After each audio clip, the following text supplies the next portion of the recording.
অন্তর্বর্তীকালীন সরকার কিছু শর্ত সাপেক্ষে নির্বাচনের জন্য নতুন যে সময় দিয়েছে তা রাজনৈতিক দলগুলোর মধ্যে একদিকে যেমন আশাবাদের সৃষ্টি করেছে, তেমনি জন্ম দিয়েছে নানা প্রশ্নের। বিএনপি সহ বেশ কিছু দল আগামী বছর ফেব্রুয়ারির মাঝামাঝি সময়ের মধ্যে সম্ভাব্য নির্বাচনের সময়কে স্বাগত জানালেও কেবলমাত্র একটি দলের সঙ্গে আলোচনা করে এই সিদ্ধান্ত নেওয়ায় উদ্বেগ দেখা দিয়েছে। ডিসেম্বরের মধ্যে নির্বাচন আয়োজনের দাবি জানিয়ে আসছিল বিএনপি। নির্বাচন নিয়ে কোনো রোডম্যাপ না দেওয়ায় তারা নিয়মিত অন্তর্বর্তী সরকারের সমালোচনাও করছিল। তবে ১৩ জুন লন্ডনে ড. ইউনূস ও বিএনপির ভারপ্রাপ্ত চেয়ারম্যান তারেক রহমানের মধ্যে হওয়া বৈঠক ও তার ফলাফল এখন দুই পক্ষের মধ্যে সম্পর্কের বরফ গলার ইঙ্গিত দিচ্ছে। এই বৈঠকে ড.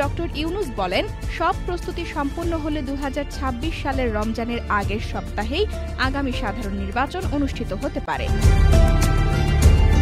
নির্বাচনের জন্য প্রস্তাবিত নতুন সময় নিয়ে বিএনপি সন্তুষ্ট হলেও সেখানে কিছু শর্ত থাকায় দলটি কিছু উদ্বেগ ও আপত্তি জানিয়েছে।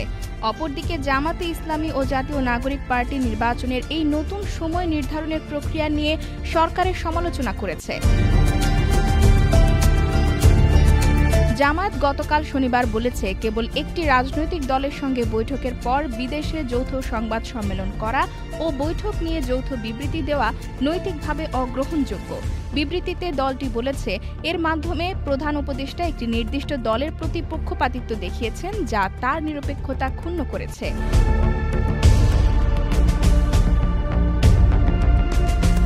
এনসিপি ১৩ জন বিবৃতিতে বলেছে, নির্বাচন ইস্যুতে সরকার একটি নির্দিষ্ট দলের দাবিকে অগ্রাধিকার দিচ্ছে বলে মনে হচ্ছে। বৈঠকে নির্বাচনের সময় নিয়ে আলোচনা হলেও গণ অভ্যুত্থান পরবর্তী বাংলাদেশের জনগণের মূল দাবি বিচার ও সংস্কার তেমন গুরুত্ব পায়নি।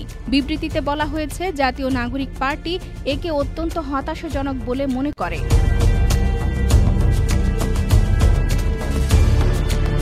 এনসিপির সিনিয়র যুগ্ম আহ্বায়ক আরিফুল ইসলাম আদিব বলেন, প্রধান উপদেষ্টা নিজেই বলেছেন, সংস্কার ও চলমান বিচারে অগ্রগতি হলে ফেব্রুয়ারিতেও নির্বাচন হতে পারে।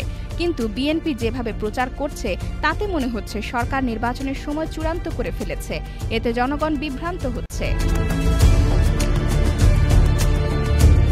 মামুনুল হকের নেতৃত্বাধীন বাংলাদেশ খেলাফত মজলিস গতকাল এক বিবৃতিতে গভীর উদ্বেগ প্রকাশ করেছে। দলটি বলছে, একটি নির্দিষ্ট রাজনৈতিক দলের নেতার সঙ্গে যৌথ বিবৃতি দেওয়া তার নিরপেক্ষতা ও গ্রহণযোগ্যতা নিয়ে প্রশ্ন তোলে এবং অন্য রাজনৈতিক দলগুলোর বিরুদ্ধে রাষ্ট্রীয় পর্যায়ের বৈষম্যের বার্তা দেয়।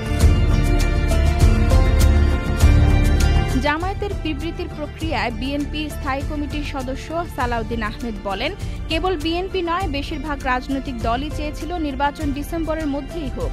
রমজান, পরীক্ষা ও আবহাওয়ার দিকগুলো বিবেচনায় নিয়ে যে সময় নির্ধারণ করা হয়েছে সেটি নির্বাচনের জন্য উপযুক্ত। আমরা এই সময়কে স্বাগত জানাই। এনসিপির প্রতিক্রিয়া প্রসঙ্গে সালাউদ্দিন বলেন, এনসিপি বিষয়টিকে দলীয় দৃষ্টিকোণ থেকে দেখছে। তাদের উচিত দলীয় ভাবনার ঊর্ধ্বে উঠে বৃহত্তর জাতীয় স্বার্থ বিবেচনায় নিয়ে সিদ্ধান্ত নেওয়া।